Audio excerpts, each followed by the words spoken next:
The leaders of 3 universities, including Rutgers, were on Capitol Hill today to testify about anti-Semitism on campus. Rutgers president faced tough questions from lawmakers about a deal with protesters who set up encampments. CBS 2's Jennifer Bisram in Washington tonight with more for us. Jennifer. Hi, Maurice and Christine. This was the 3rd hearing for college presidents held by the House Committee for Education and the Workforce. Leaders from UCLA and Northwestern, as well as Rutgers University, were grilled today for their handling of protests and the rise of anti-Semitism on their campuses. Now, they defended their actions many times, they dodged questions many times, but they all agreed to do better. We want justice, you say how? Pro-Palestinian demonstrations and encampments calling for an end to the Israel-Hamas war and divestment from Israel brought universities across the country to a halt, disrupting finals, commencements, and day-to-day life on campus. I tell you with pride that Rutgers boasts one of the largest Jewish student populations in America. And I tell you with conviction that we condemn anti-Semitism in the strongest terms possible. Thursday, the House Committee on Education and the Workforce held its 3rd hearing with campus presidents of UCLA, Northwestern, and Rutgers universities. Do you think Israel's government's genocidal? Sir, I don't have an opinion on Israel's in terms of that phrase. You do not have an opinion as to whether or not Israel's government's genocidal?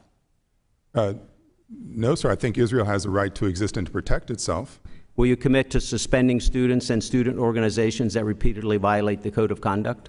When students violate the code of conduct, they go into a disciplinary process. The results could look like many different things. Rutgers University Jonathan Holloway criticized for striking a deal with protesters to clear the encampment on the New Brunswick campus and committing to some of their demands, including scholarships for displaced Palestinian students and a center for Middle Eastern students. Holloway testified so far there has been 4 student suspensions, 19 others facing disciplinary action, and multiple ongoing investigations. We made a choice.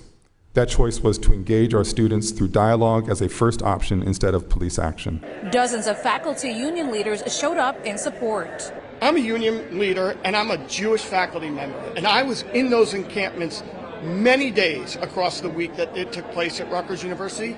I never felt unsafe. I did not see any anti-Semitism. In fact, I saw brave students standing up to all sorts of hate, including Islamophobia and anti-Semitism. I was concerned the most about is you responded to the encampment demands immediately, but there was a group of Jewish faculty and students that had written to the university months before in December and never heard answers out and back from the university.